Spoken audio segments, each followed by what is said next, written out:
Welcome to Podclass with Laura Axtell, a seasoned educator of 26 years. In each episode of Podclass, Laura explores a current educational topic from a variety of perspectives to help improve the future of education. Podclass is brought to you by Reading Horizons. Visit readinghorizons.com to learn more. And now, Podclass with your host, Laura Axtell. Thank you for joining us for this episode of Podclass. I'm Laura Axtell, your host, and today's podcast is the second in a two-part series on RTI, the tiered system of supports for struggling learners called Response to Intervention. Part 1 provided a wealth of information about the goals and intentions of RTI from two experts, Jim Wright and Dr. Douglas Fuchs. If you haven't already listened to Episode 4 to hear their explanations and their experience with RTI, I invite you to do so. As they mentioned, RTI isn't always implemented adequately, and research on its effectiveness is limited.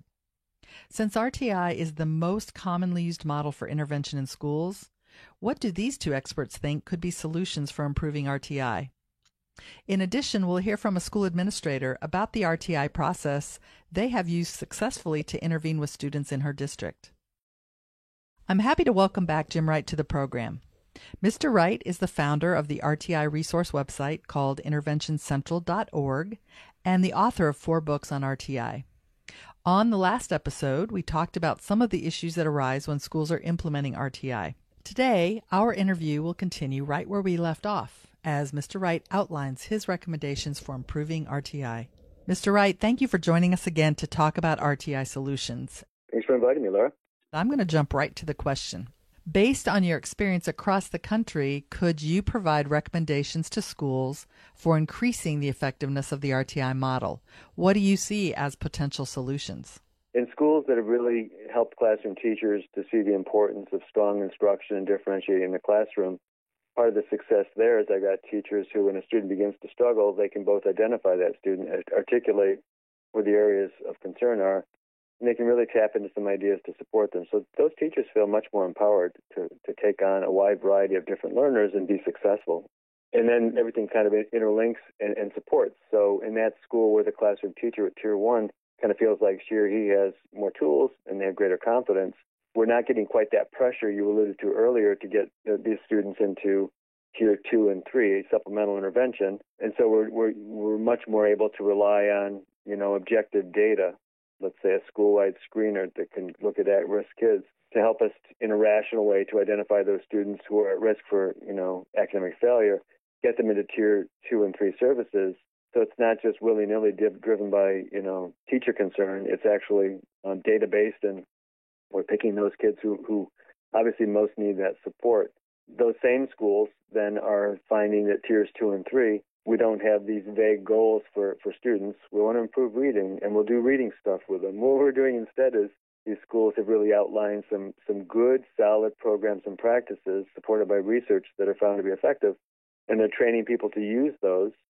They're collecting data frequently enough so kids can enter and exit at several points during the school year, and that makes it a more fluid process. And that also increases their capacity because as students, let's say mid-year, kind of close the gap and catch up, they can then be exited down to, let's say, Tier 1 support, Tier 1 level, and that frees up more slots at Tiers 2 and 3 for other students who are showing emerging needs during the school year. These same schools that are doing this well try also to document, it doesn't have to be overwhelming, but document in some kind of written form what interventions, what supports a student receives so that we're able at some point, if a student, for example, needs a special ed referral, or if you want to communicate with next year's teacher about what kind of support plan a student received in the previous year, we're able to pull all that together pretty easily instead of having all that information be either hard to find or lost. I think what that does is it has schools much more focused on identifying the needs of particular kids, matching them to the appropriate level of support, maintaining that support for as long as needed but no longer. So the original model said, let's be proactive in finding these kids. Let's make the best use of our resources, and let's try to continually improve what we're doing. And for schools that are doing RTI well, I really do see that they're doing that. I think that they're fulfilling the original intent of RTI. First thing I want to do is put it in perspective. So in schools that I've worked with, the reality is that if they're implementing RTI, we call it response to intervention, right? But really, it's comprehensive school-wide reform because we're talking about changing what we're doing in the classroom. We're talking about what pull-out services look like at tiers 2 and 3. That's a pretty big ticket item to implement. So I tell schools, if you're implementing RTI, give yourself enough time to do it and do it well. That's 3 to 5 years. We don't want to rush it because schools have to be able to implement RTI using existing resources. And it's also true that schools can't move any faster in implementing RTI than staff are able to assimilate that change. So the first thing I'd say in terms of increasing the effectiveness of the RTI model is if you're a school that's just on the cusp and beginning to implement RTI, give yourself enough time to do it and do it right. That said, I think it's really important, of course, and this will not surprise you, that we've got to have our building principal on board with RTI. If she or he supports RTI, we're going to be very, very likely to be successful. If they don't really back RTI or have strong support, RTI isn't going to be a success. When I work with schools, that's my number one diagnostic indicator. Do I have a principal who kind of knows RTI, they're supportive, they're able to support teachers to kind of see the value of that, and they're willing to make that long-term commitment. That principal buy-in is like a light switch. Either it's on for RTI or off. When first implementing RTI, I think it really makes sense for schools to sketch out some kind of a several-year plan about how they're going to implement. Too often, I think schools look at the RTI model and feel overwhelmed with it because they think they have to do it all at once, and they really don't. But you can't really do this staged rollout of RTI if you don't have some kind of an understanding, a plan in place for how that should unfold. I think it also makes sense in schools. Most districts have, multiple campuses, multiple schools, to have some kind of district RTI leadership team that's comprised of central office representation as well as some reps from each of the schools. This is the team that would both help to put together the plan I've already mentioned, would check up on implementation of that plan, would take thorny questions that have to be resolved for that district. How are we going to document our RTI interventions, for example? Where does that get stored? Who retrieves it, et cetera? And it can really reach consensus across schools about how we're going to be doing RTI. So that RTI leadership team at a district level, kind of as a command and control, the oversight of RTI is a pretty important piece. Finally, when we're implementing RTI, I think we have to ask ourselves this question. Is what we're asking teachers to do, the schools to do in the name of RTI, is there a likelihood that it's going to result in better instruction, better student performance? We're not just doing RTI because someone says we have to do it. We're doing RTI because it's meant to solve a problem. The problem is some of our chronically underperforming students. So is it making the problem better? If something's not making the problem better, then stop it. Let's do something different. When you asked that question, it got me thinking, too. When I first got into schools, this is, way back, one of the things that I was discouraged by is we had so few resources for intervention. And in comparison to the time when I got started as a school psychologist, I remember working with my teachers and trying to put together intervention ideas to share with them, to now, there's actually been this proliferation of really great web resources. So to really help RTI go forward in the school, I would just put a shout out for a couple of neat web resources that I think can help schools. You mentioned in the introduction my website, Intervention Central, but there's also a neat website. It's called the Evidence-Based Intervention Network. And Dr. Chris Riley Tillman and colleagues out of the University of Missouri have posted a collection of intervention ideas that I think, schools would really benefit from. They put a lot of work into it so schools don't have to kind of give teachers that toolkit of ideas. Mr. Wright, thank you for contributing such a valuable perspective to this discussion. Well, it was a pleasure. Thanks for calling me. This is my favorite topic, so I welcome the opportunity to talk about it.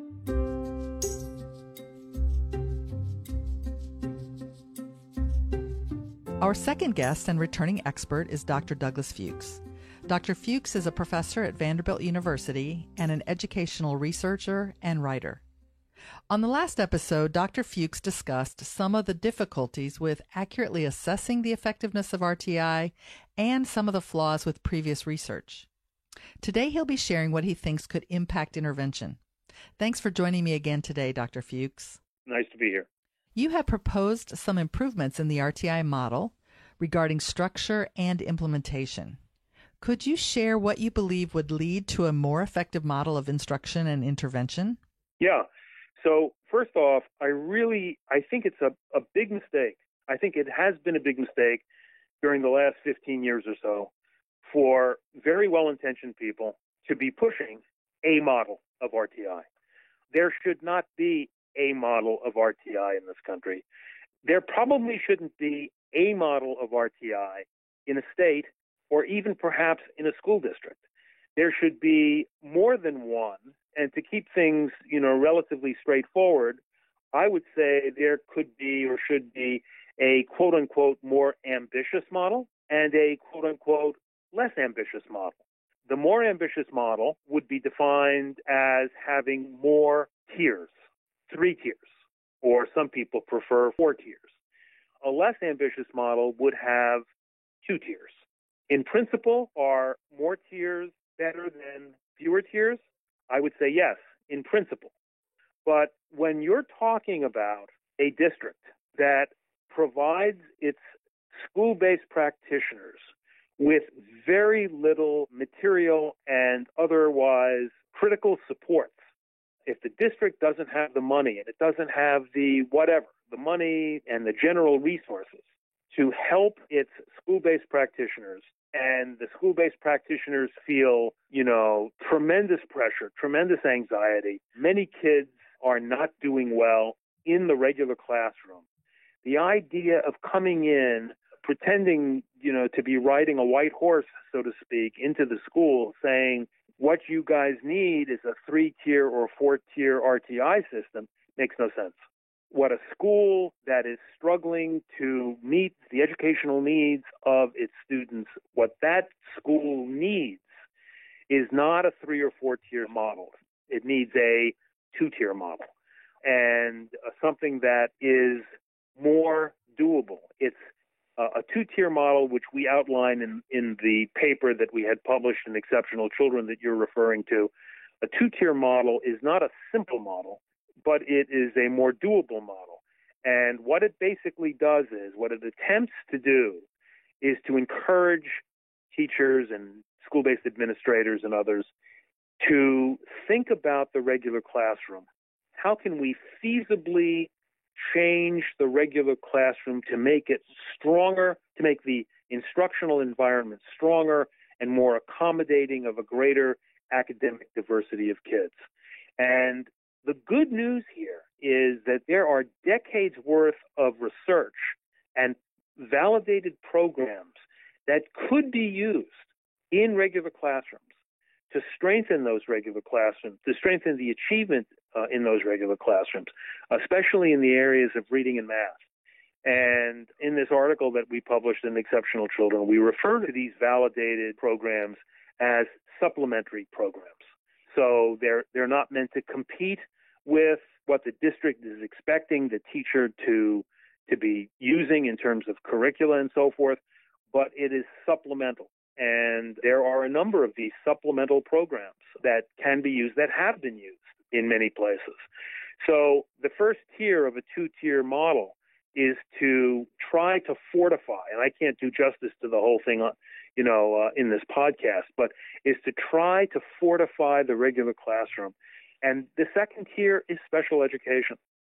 And we're not talking about special education as people typically think of special education. We're talking about a special education that really does deliver individualized instruction. And if we could construct and help teachers implement a fortified regular classroom, we would have many, many fewer kids in need of additional services. But those who needed the additional services would get them with an intensity that's appropriate to their needs. So that would be, my recommendation, because, as I said before, a struggling school that's having a very hard time making Tier 1 work does not need to hear from researchers or administrators or anybody else that they need to implement 3 or 4 tiers, because it's just not going to happen. Thanks so much for your insight on RTI, Dr. Fuchs. We appreciate you taking the time to participate in this important discussion. Well, thank you very much, Laura. I appreciate the opportunity to talk with you. We'll be right back. Podcast is sponsored by Reading Horizons. With data-informing software and teacher-led instruction, students receive targeted intervention that leads to rapid reading improvement. Visit readinghorizons.com/trial for 14 days of free access to our software. Our third guest today is Lynn Hobrach, an educator and administrator who, with her team, has developed an RTI process in a district in Texas that works. I'm really excited to share their solutions. We are taping here in Boston at the ASCD conference, so thank you so much for joining us. And I'm going to have you introduce yourself and tell us a little bit about your experience. Very good. I'm Lynn Hobrach. I am from Friendswood ISD. That is in Texas. It's a bedroom city for NASA, just a little outside of Houston. And I've been in education for 30 plus years, currently assistant superintendent for the last 6 years, a principal for 8 years before that, and do the math on many, many years as a teacher. Great. And we're going to talk today about RTI. A response to intervention, and a hot topic for actually a long time now because there's so many models out there. So I'd really like you to kind of introduce how you experienced RTI as a classroom teacher and administrator, and then kind of where you've seen that go and some solutions for what you think could work. I'm going to start with a story when I was a principal in my first years at an elementary school.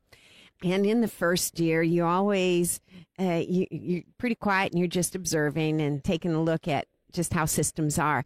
And one of the places that I noticed potential place to work on was that when students were having difficulties, we knew it because the teachers would be going, Lynn, we've got to do something. And then it turned out that he who screamed loudest got the interventionist, and I just knew that there had to be something better than that. There needed to be more of a system or a process. And so I went out researching and learning just how could we create a better process. Visited schools who were doing it right, went to conferences such as ASCD to just figure out a system. Out of that, we arrived as a completely team effort, and this is where we involved the teachers, LSSPs, the speech paths, my interventionists such as, and we call them SRP, supplemental reading programs, just all of our experts, our counselors. We came together to say, what is the system that we could use here so that we get the right kids in? And out of that, we developed a process that we then trained our teachers on so that they all knew we were going to base how students received intervention on data, which meant we needed to do some data collection. Out of that, we then defined our Tier 1, our Tier 2, our Tier 3. We start with universal screeners, and our entire building and I had a K-3 building, we all had a common assessment, and those tools are different, but every student in the building took that common assessment. Then those common assessments occurred at least 2 times a year, if not 3 times a year. But every student had those. Then my specialists collected that data, such as my reading teacher. And in many cases, we had 3 to 4 data points. So we would say, okay, in this assessment, these are our bottom 10%. Let's color code them red for the whole student population in kinder. In this assessment, these students were in the bottom 10%. Color code them in red. And this third assessment, because you can have sometimes multiple data assessments, then we looked at the whole picture and we said, oh my gosh, this kid has 3 reds, we've got to do something for him. And if one student had 1 red, maybe we can do something with that child in the classroom. So the first piece was looking at our big school picture and deciding who are those students who truly needed intervention. And those were our ones who had moved from a Tier 1 to a Tier 2 level and get that reading support or math support. So it sounds like the first step is you have to have the data. You always start with data. Yes. And sometimes as we would look at that data, and once the teachers were able to see this kid had 3 red dots, because we would have something, and here comes the next step. We would have round table. Round table is where the entire kindergarten set of teachers would sit together, and we would produce this data because we all own those kids, not just my class, but all that. And once those teachers would start to see, oh my kid isn't quite as in need as this student. They could now not say, but they saw that for our capacity, for the number of interventionists we had, these students were the ones who truly needed it.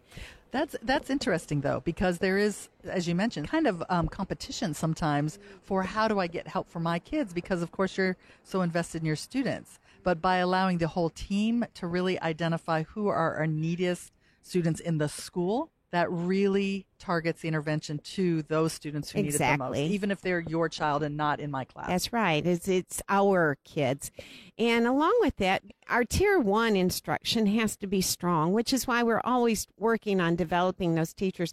We, at least in my school, we said that, there should be maybe 10 to 13% at most students who are in a Tier 2 level. When you are going beyond that, when you are intervening, with multiple, you've got to go back and say, what's happening at my Tier 1 instruction that so many students look to be floundering like this.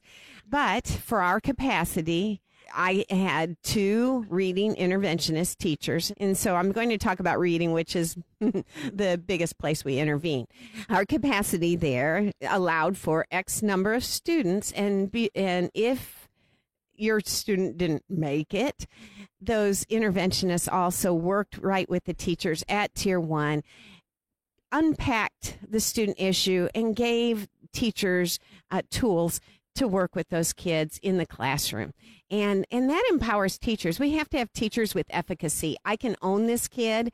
I can work with this kid. I can change this kid. But then if that tool's been given to that teacher and that teacher is using that tool with fidelity and now she's still not moving that student, well, here comes the next part in our RTI. We met quarterly as a, quote, round table, and that's the whole group of teachers meeting. And we looked at data again. How have our students made progress, where they've moved? And maybe now it's time for one to exit because he got at the Tier 2 intervention, targeted instruction on his area of weakness. Those interventionists know how to diagnose and prescribe. And we want to graduate those kids. We want to fill in that gap and get them out so that they're back in the classroom. That's where greatest instruction is. We don't want lifers at Tier 2. So can we talk about that for a second? Because what a lot of times occurs in schools and what many administrators talk about is the fact that students do enter tiered intervention and they just stay there. They don't actually exit back into the general classroom. What's been your experience with that? Well, first of all, I believe that our K-5 is the best place for all of this to happen. And K-2 is better than 4-5, because we already get a student mindset when the achievement equals mindset. And if they don't feel that they're successful, they might turn into lifers, and that's not what we want. So intervening early, finding early, intervening early is important. But when they're at that Tier 2 level, they are now with specialists in groups of 6 working on that specific area gap that student needs, collecting data. And at our Tier 1 level, when those teachers were going, they were collecting data once every 2 weeks to just show is it growing or not. But when we're in Tier 2, they're collecting data weekly. And those interventionists are going, okay, this isn't working. What do I need to adjust, fix? Because we do want to really work on that student's issue and fill in that gap. And then if that Tier 2 interventionist, and we say we've got to give that child 9 to 12 weeks. So we always do have a revisit. After 12 weeks, there's a revisit. Did what we do make a difference? Did it matter? So that these kids can exit. But if those, I called it collecting the dots. We put those data points on a graph. If that graph is sloping upward, we're going success, success. Keep it going to get them on grade level. But if that data collection is flatlining, now we're saying maybe there's more to this child with the intervention. Maybe we've got a learning difficulty that we need to really examine. He goes into a Tier 3 level. A Tier 3 is highly intense, but for another 9 to 12 weeks, very targeted. Maybe it's 1 to 2 children now. So now we are just 1-to-1 on that child with that very targeted intervention. And if we can't move that needle, maybe that child has a learning disability of some sort that we need to examine and go into a special ed setting where we can slow down instruction and work with what deficiencies that student might have, learning difficulties that student might have. So let's talk about two things. One is often schools use paraprofessionals in those tiers. And while they are certainly well-intentioned and often, have great relationships with those kids, one of the concerns that's often raised is that they're least trained and they're working with the most struggling readers or students. What's your response to that? As a principal, I know that this is always a struggle. We're always, I never had enough money, and nor people, but you've got to work hard at giving those kids the best you got. And so my reading interventionists were highly specialized in reading. At the level tier 2, those reading teachers are the best you can get. Along with that, sometimes we can find many computer programs, and that's another option, is that there's some teachers are the best, but there are also computer programs that students get very engaged in and that also assist us. But even at tier 3, it wasn't a para unless that para had a systematized, explicit program that took the kids step by step in that learning progression. Have you seen success with paras who, if they got the training and had a very explicit program, could work effectively with those kids? Yes, indeed. Because sometimes it's kids who need extended amount of practice on something. And a para who knows what she's supposed to be practicing can provide that instruction also. But we need that explicit, specified program for that child. And have you seen, when that process that you've described is in place, actually seen kids move out of tiered instruction back into the classroom and be successful? Absolutely. That's why it's so very exciting, and that's why over time when I was principal and we had to explain how we were going to do RTI, how you weren't just going to get your kids in, but once we saw how this system graduated kids, got them back in and got them running in the race, numerous success. That's what RTI is about, is just helping those kids out and getting them back on the path. So, yeah, that's the way to do it. Do you think, based on what you've seen and your experience with those students, that you have actually intervened in time to prevent a child who might have otherwise ended up in special ed? Yes, because if you let that go, if you fill in those gaps early with that intervention, it doesn't have to turn into a problem. And conversely, have you found that students who really needed special ed because there was a learning disability, that was so much more easily identified so that the process allowed that student to get intervention early? Laura, you're exactly right. That's what this RTI process is about. And so if I could go more into the steps, the round table is when the grade level is talking, and that's when we're seeing who might go to tier 2.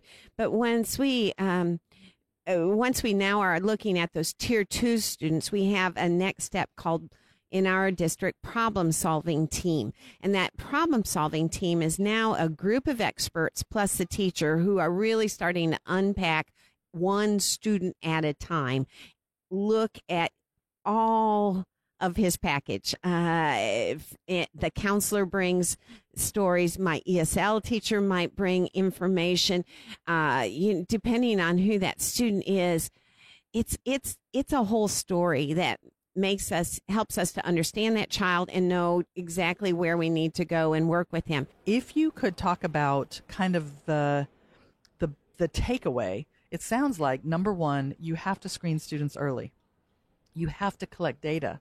But the thing that you keep coming back to, which has worked so successfully for your school, is communication across grade levels, across departments, and to communicate in a timely fashion over time so that students aren't just getting it, first grade they've got a problem and then second grade we start all over again. It's that continues over time.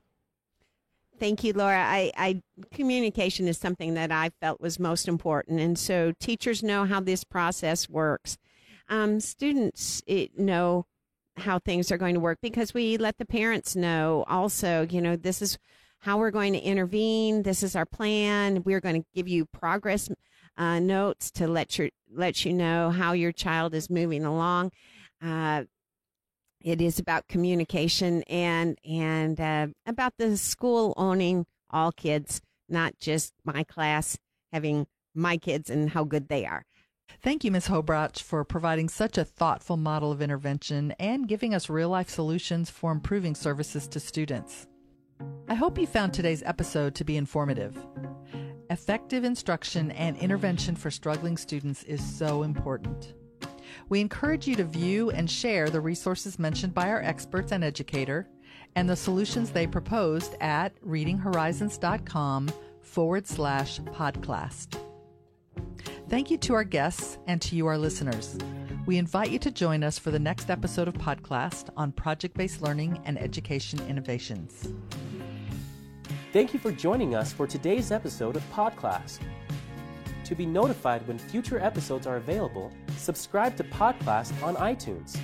Also, if you enjoyed today's episode, leave us a review.